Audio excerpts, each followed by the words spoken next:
$750,000 a year. That's what the job posting offered. 3 children. 90 days. Live-in position at a $95 million Connecticut estate. The salary alone should have had elite nannies competing for the role.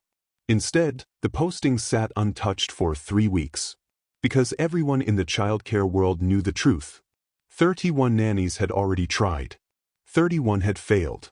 Catherine Morrison, Harvard-trained, 15 years of perfect references, lasted 6 hours. Left in an ambulance with bite marks on her arm and a swollen jaw. Jennifer Wu, former nanny to governors and diplomats, 23 years of experience, made it 45 minutes. Ran barefoot down the gravel driveway, shoes left behind. Patricia Brennan, ex-Marine who specialized in impossible children, quit after being locked in a closet by 3 6-year-olds. The pattern was always the same. They'd arrive confident. By hour 6, they'd be rattled. By hour 12, they'd be making excuses. By hour 24, they were gone. The problem? Tyler, Jake, and Emma Sullivan. 6-year-old triplets. The children the media called the terror triplets. Expelled from 5 elite schools. 4 psychologists had quit. Dr. Helen Preston, one of the country's top child trauma specialists, refused to see them after Tyler threw a chair and Emma set her notes on fire. She'd called them untreatable. Their father, Robert Sullivan, was a billionaire tech mogul. Built an empire at 24. Worth $2.7 billion. A man who solved impossible problems for a living. But his own children? He couldn't reach them.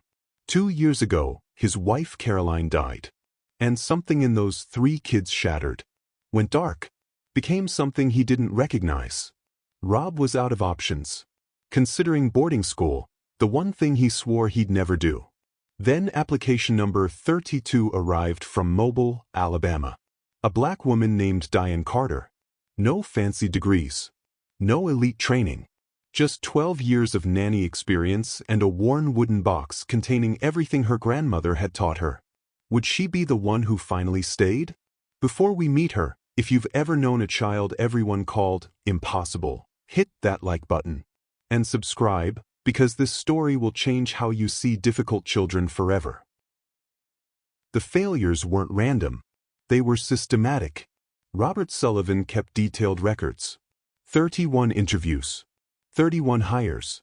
31 disasters documented in a thick leather binder his assistant maintained. Nanny number 7, Rebecca Torres, specialist in behavioral modification, lasted 11 hours. The triplets had coordinated a 3-pronged attack. Tyler distracted her with fake remorse. Jake unlocked the supply closet. Emma mixed cleaning chemicals until the fumes forced an evacuation. Nanny number 14, Christine Palmer, Montessori certified with glowing references from Manhattan's elite families, made it to day 2. She'd tried structured activities, positive reinforcement, gentle redirection. The children systematically destroyed every carefully planned lesson. Her final straw? Finding her car keys frozen in a block of ice in the basement freezer. Nanny number 23, Angela Brooks, who'd successfully managed twins with severe ADHD, quit after 18 hours. The longest record. She'd been confident, experienced, unshakable. Until Emma's silence got to her. The child hadn't spoken in 2 years, just stared with those hollow eyes that seemed to look straight through people. Angela told Rob she couldn't sleep knowing those eyes were somewhere in the house, watching. Dr. Helen Preston's psychological evaluation sat in that binder too. 5 pages of clinical language that boiled down to one conclusion. These children exhibit collective oppositional behavior, possible reactive attachment disorder, and trauma responses beyond my scope of treatment. Recommend residential therapeutic placement. Translation: send them away. The schools had their own documentation. Incidents at Pembroke Academy, Hartford Preparatory, Riverside Day School, St. Michael's, and finally Greenfield Elementary, the public school that was supposed to be their last chance. All 5 expulsions cited dangerous behavior, inability to integrate, and threat to other students. Insurance companies had blacklisted the Sullivan name. 3 claims in 18 months. All involving nannies. Rob had spent $2 million on childcare in 2 years. Not one person had lasted a month, until Diane Carter's application arrived with 3 simple sentences. I've worked with children like yours. I don't believe in impossible cases. When can I start?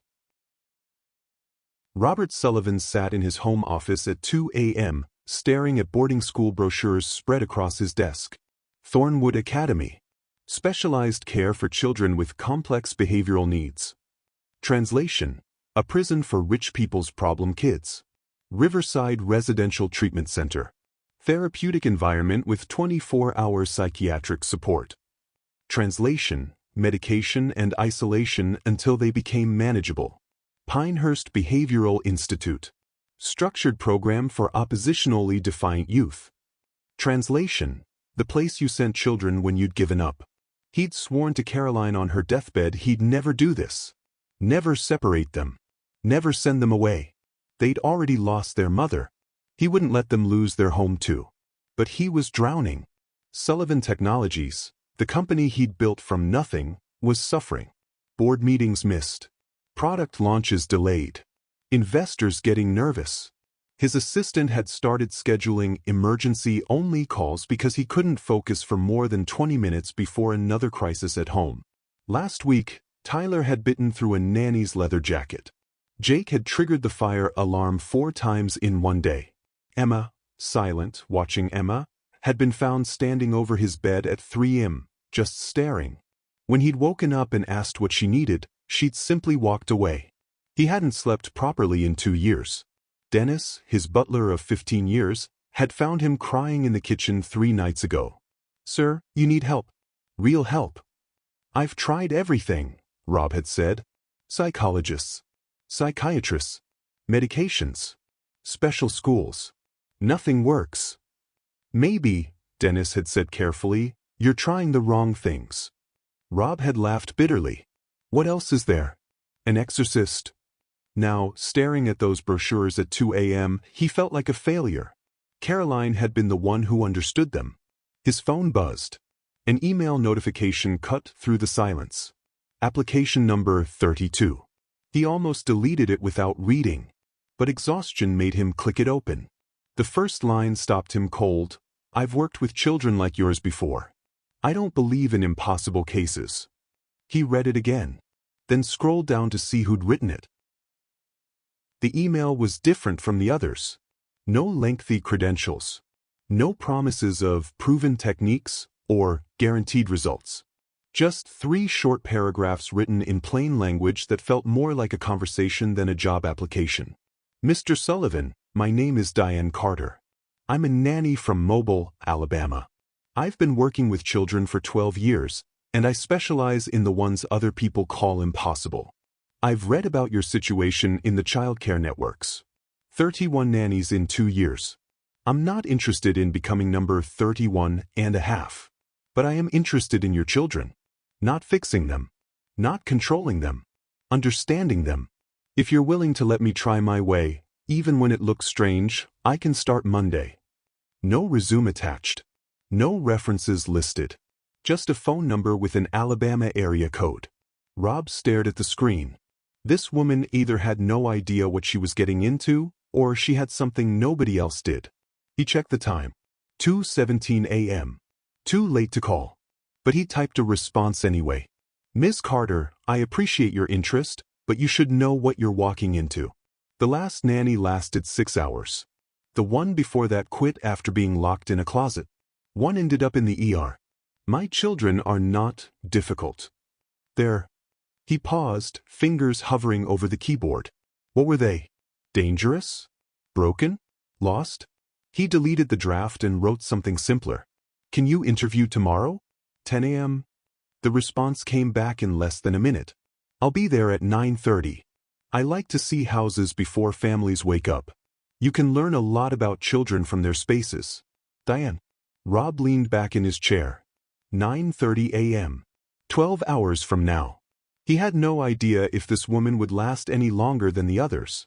But something about that email, the calm confidence, the lack of fear, gave him the first spark of hope he'd felt in months. Diane Carter arrived at 9:28 a.m. in a 15-year-old Honda Civic that looked out of place among the luxury cars typically parked in the Sullivan Estate's circular driveway. Rob watched from his office window as she stepped out. The 30s, he guessed. Wore simple jeans and a navy cardigan. Carried a worn leather bag over one shoulder and a wooden box under her arm. No briefcase. No portfolio. No visible nerves. Dennis met her at the door. Through the security monitor, Rob watched her greet the butler warmly, then pause in the foyer. She wasn't looking at the chandelier or the art or the sweeping staircase most visitors admired. She was looking at the floor. The walls. The corners. "What is she doing?" Rob muttered. After a full minute, she nodded to herself and followed Dennis toward the office. When she entered, Rob stood and extended his hand. "Ms. Carter, thank you for coming." Her handshake was firm. Direct eye contact. No intimidation in the face of the mansion's obvious wealth. "Call me Diane," she said, settling into the chair across from his desk without waiting for an invitation. "Before we talk about the job, I need to ask you something." Rob blinked. Usually he conducted the interviews. "All right. When's the last time you spent a full day with your children? Just you and them? No nannies. No staff. No work." The question hit harder than he expected. "That's not really. Not judging, Mr. Sullivan. Just need to know what I'm walking into." Her voice was kind but direct. "Because if you want me to reach them, I need to understand what they're missing." Rob sat back down slowly. 2 years. Since before my wife died." Diane nodded like she'd expected that answer. "And the house? Why does it feel like a museum?" "Excuse me? Nothing's out of place. No toys visible. No drawings on the fridge. No mess. Where do your children actually live in this house?" Rob opened his mouth. Closed it. He had no answer. The question hung in the air. Rob found himself looking around his own home as if seeing it for the first time. Diane stood and walked to the window. "Where's their playroom?" "3rd floor. The entire west wing." "Can I see it before I meet them?" Rob led her up the grand staircase, past family portraits that stopped 2 years ago, down hallways lined with expensive art. The house was silent except for their footsteps on marble floors. The playroom door was closed. He opened it. The space was massive. 1,500 square feet. Floor-to-ceiling windows. Every toy imaginable, all organized by type on custom shelving units. A reading nook with pristine cushions. An art station with supplies still in their packaging. A mini climbing wall that looked untouched. It was perfect. And completely unused. Diane walked slowly through the room, running her hand along the shelves. She picked up a stuffed elephant. Not a single stain. No wear. She set it down and moved to the art station. Opened a box of crayons. All 48 colors still perfectly pointed. "When's the last time they played in here?" Rob shifted his weight. I don't know. The nannies try to bring them up here, but they refuse." "Where do they actually spend their time?"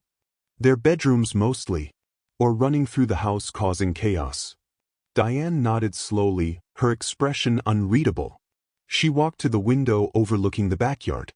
A swing set. A trampoline. A play set that cost more than most cars. All empty. "Mr. Sullivan, can I be direct with you? Please." She turned to face him. "Your children aren't refusing to play. They're refusing to be managed. This room," she gestured around, "isn't for them. It's a showroom. Everything's too perfect. Too controlled. No wonder they won't come up here." Rob felt something tighten in his chest. "I just wanted them to have everything." "They don't need everything," Diane said quietly. "They need something real. Something that feels like theirs." She headed toward the door. "No. Let me meet them." Rob led Diane back downstairs to the formal living room. The triplets sat on a pristine white sofa in matching outfits, khaki pants, navy polos. Rob's attempt at control through uniformity. Tyler in the middle. 6 years old with ancient eyes. Jake to his left, fingers twisting his shirt. Em on the right, staring at nothing. "This is Ms. Carter," Rob began. "Another one?" Tyler interrupted. I bet 4 hours. Before Rob could respond, Tyler reached for the crystal vase on the side table. $15,000. He lifted it slowly, eyes locked on Diane. Diane didn't flinch. She lowered herself to the floor, cross-legged, 6 feet from the sofa. Go ahead, she said calmly. If you need to break it to see if I'll leave, go ahead. I'm not going anywhere. Tyler's hand trembled. The vase suspended in air. Everyone held their breath. After a long moment, he set it down with a soft click. Why didn't you stop me? His voice cracked. Because you weren't going to throw it. You're not trying to hurt me. You're trying to see if I'm like the others. She leaned forward slightly. I'm not, Tyler. Before he could respond, Jake accidentally knocked his juice onto Diane's lap. Red liquid spread across her jeans. Good teamwork, Diane said, not moving to clean it. You two coordinate well. Jake's eyes widened. Nobody had ever responded this way. Diane turned to the third child. Silent, hollow-eyed, staring through everyone. Hi, Emma, Diane said gently. You don't have to talk. I'll wait as long as you need. Emma's hands tightened in her lap. When I was 7, my mama died. I didn't talk for a year either. Diane's voice was steady, honest. Not because I was difficult, because I didn't have words big enough for what I was feeling. Emma's head turned. Just a fraction. Just enough to see Diane with one eye. Tyler watched his sister. She looked at you. She heard me, Diane corrected. Then Tyler stood abruptly. This is stupid. Come on, Jake. He stormed out. Jake followed. Emma remained frozen. For the next 6 hours, chaos. Crashes from upstairs. Tyler's voice rising and falling between rage and something like crying. Jake's quieter responses trying to calm him. Things breaking. Doors slamming. Diane stayed on the living room floor with Emma. Didn't chase. Didn't yell. Just existed in the space. Dennis appeared twice with concern on his face. Diane shook her head gently. Let them. Around 11:30 a.m., Diane pulled out her wooden box. Inside, a faded quilt, photos, lavender oil. She spread the quilt on the marble floor. My big mama made this, she said, smoothing fabric. Every square holds a memory. Emma's eyes tracked the movement. She shifted on the sofa, leaning forward. By 1 p.m., the sounds upstairs had quieted. By 3 p.m., footsteps on the stairs. By 6 p.m., Tyler and Jake returned, exhausted, red-faced, defenses worn thin. They froze when they saw Diane still there, sitting calmly with the quilt. You're still here, Tyler said, disbelief thick in his voice. I told you I would be. Rob had watched the entire day on security cameras, stunned. This woman hadn't cried, hadn't threatened to quit, hadn't tried to control them. She just stayed. Now, as evening approached, Dennis appeared in the doorway. Dinner? We're making it together, Diane said. In the kitchen. The kitchen? Tyler's eyebrows shot up. We're not allowed. Today you are. Diane stood. Simple stuff. Sandwiches. Who's helping? Emma slid off the sofa first. Moved toward Diane with small steps. Jake followed cautiously. Tyler hesitated, then trailed behind. In the kitchen, something unexpected happened. Jake mentioned their mother's Sunday pancakes. Tyler almost smiled remembering the dropped egg carton. Emma, washing a tomato at the sink, began to shake. Silent sobs. The first sound from her throat in 2 years. And 3 words that shattered everything, I miss Mom. Emma's sobs came harder, 2 years of silence breaking open. Tyler dropped the cheese. Emma? Jake moved toward his sister but stopped, uncertain. Diane stood beside Emma at the sink. She's more okay than she's been in a long time. Emma's hands covered her face. The sobs turned to gasping breaths, the kind that come when grief finally finds its way out. Tyler crossed slowly. Emmy. His voice softer than all day. The nickname careful, tentative. Emma cried harder at the sound. Jake completed the circle around their sister. The three children and Diane, standing together while something locked inside Emma cracked open. I miss her. Emma's voice came out strangled, rusty. I miss Mom. Jake's eyes filled. Tyler's jaw clenched. She promised. Emma gulped air. She'd teach me to make pancakes when I was big enough. She promised. Tyler took her hand. Jake took the other. They stood connected while Emma cried for the first time since the funeral. From the doorway, Rob stood frozen. He'd come down when he heard the crying, ready to intervene. But now he just watched, tears streaming down his face, as his children held each other through grief he'd tried so hard to pack away. Dennis appeared beside him, placed a hand on his shoulder. Sir, they're finally talking about her. Rob couldn't speak, could only nod. Diane let the moment breathe. Didn't rush them. Didn't try to fix it. Just witnessed it. After several minutes, Emma's crying softened to hiccups. She wiped her eyes on her nightgown sleeve. They never finished making sandwiches. Dennis quietly assembled plates while Diane led the children to the living room. They sat on Big Mama's quilt, exhausted. By 7 p.m., the emotional release had drained them. Emma's face blotchy. Jay quiet. Tyler's walls visibly lower. It's bedtime in an hour, Diane said. Tyler's head snapped up. We don't do bedtime. Tonight we're trying something different. Diane pulled the wooden box closer. Something my Big Mama Louise taught me. Called porch time. What's that? Jake asked. Every night Big Mama would sit with me and we'd empty out the day. All the heavy things that pile up. She said if you try to sleep with weight on your heart, you'll just toss and turn. We have bad dreams all the time, Tyler admitted quietly. Because nobody taught you to empty out first. Diane opened the jar of lavender. The scent filled the room.